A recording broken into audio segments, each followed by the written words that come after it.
Can I tell you a secret? I'm Brynn Andre. I am a Minneapolis singer-songwriter, middle daughter of a family in the Midwest. Music from a very young age was my way to feel not invisible. My family's wonderful, my dad is wonderful, he's an alcoholic.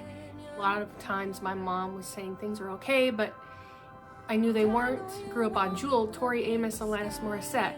I had complicated family dynamics. I was really meant to be a songwriter.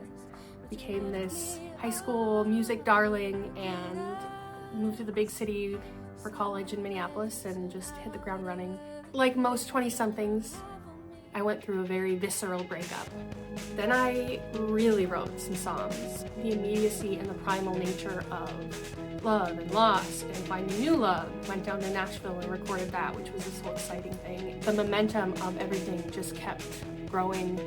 After Brynn Andre came out, I didn't know what to do. Music, you really have to put yourself out there. You have to have the confidence. You have to really pound the pavement.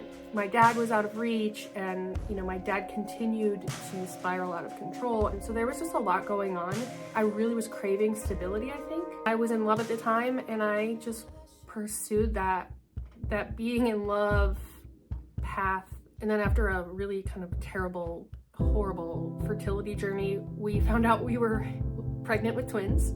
And now those two little girls live in this house, and yeah, motherhood just rocked my world. But right away after becoming a mother, I realized I could easily disappear into this. Wow, if I'm not careful, or I could, if I wanted to, just disappear into this, and music just calls to me. Can a mom be a rock star? Can a mom play music? The world really makes you feel that when you become a mom, that's kind of the most important thing about you. As my own personal revolution, I wanted to make another record, even if nobody hears it, and even if nobody cares. Felt like a really important thing to do for me and for my girls. I called up Matt Patrick, and we made Honeymoon.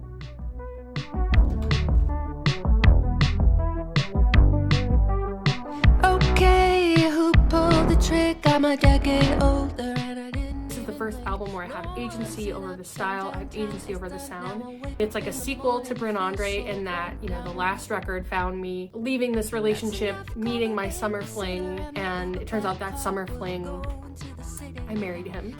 What happens after the honeymoon? These songs are very hard won. I talk about my fertility journey. I talk about what it's like to marry your dream guy and then you get to marry him, but that is also a big weight on your shoulders. Like, how do you live with that? The complex nature of motherhood and parenthood and who you become on the journey from, woman to mother and a girlfriend to somebody's wife. I'm just proud of myself because, oh man, there were so many days in the studio. We would work so hard and then I would have to race home to get the girls from daycare. And like, wow, I spent half my day in Dreamland studio and I spend the rest of my day with chicken nuggets, but it really did feel like a dream. I felt like I was merging the two parts of my life that I wondered if I could merge, and now I know I can do it.